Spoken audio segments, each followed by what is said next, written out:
Dancing in Doggy Heaven.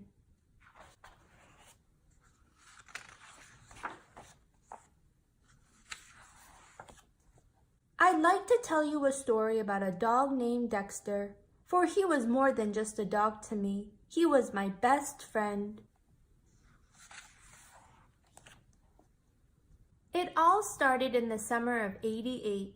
I had just returned home from summer camp when I was greeted at the door by a tongue that went on for miles and a tail that didn't know when to quit. He was the cutest thing on four paws as ever I had laid eyes on, and he was all mine.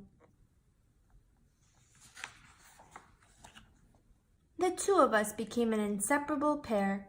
We'd take off on adventures around town, exploring the wilderness and parts unknown.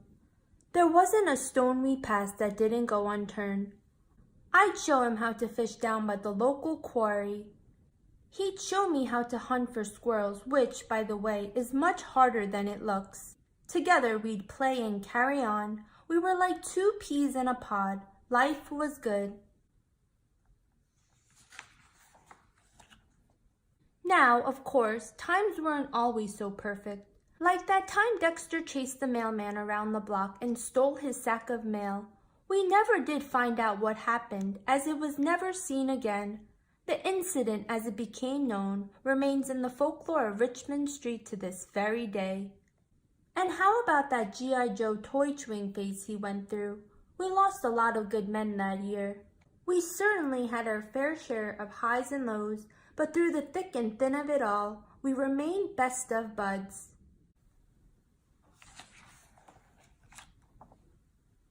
As the years passed and we grew older, Dexter began to slow.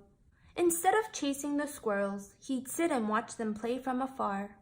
He took up new hobbies like napping and chewing sticks he'd find around the yard.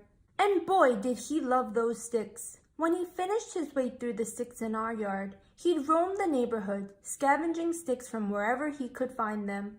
All that remained were circular patches of sawdust where he had gone to work. At night, we lay in bed and watched TV. He'd curl up alongside me and use my lap for which to rest his head. He'd stare up at me with heavy eyes slowly drifting off as I'd rub his belly.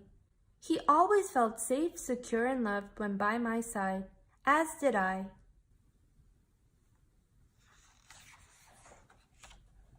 Then a day came that no one could have ever prepared me for. It had started off like that of any other, but when I returned home from school on this day, there was no wagging tail waiting to greet me at the door, no long and slobbery tongue waiting to lick me all over, no ball waiting to be thrown. For that was the day my best friend, my most special friend, had passed away. Confused and saddened, I escaped to my bedroom, where I laid under the covers and wept for what seemed to be days. Later that afternoon came a gentle knocking at the door. It was my grandmother. She had come to visit me after hearing of the news. She sat down beside me and proceeded to tell me the story about the dancing dogs in Doggy Heaven. Dancing dogs? I asked, while slowly wiping the tears from my weary eyes. Why, yes, of course, she replied. She went on to explain. See, once a dog leaves this world for heaven above, they must first pass through the pearly white gates guarded by its keeper, Saint Bernard. Patrons seeking passage are asked but two questions. Have you found joy in your life, and has your life brought joy to others? Those true of heart are permitted to pass, she explained. On the other side of the gates lies a grand spectacle of dance and celebration, the likes of which you could only imagine. Dogs leaping through the clouds, twirling and spinning. Paws frolicking along the enchanted rainbows overhead. A seemingly endless supply of sticks as far as the eye can see. Truly a paradise in which a dog could revel.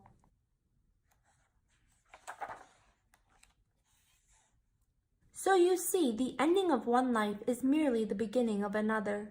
Know that he's up there having the grandest of times, and while he certainly misses you, He'd want you to smile for him.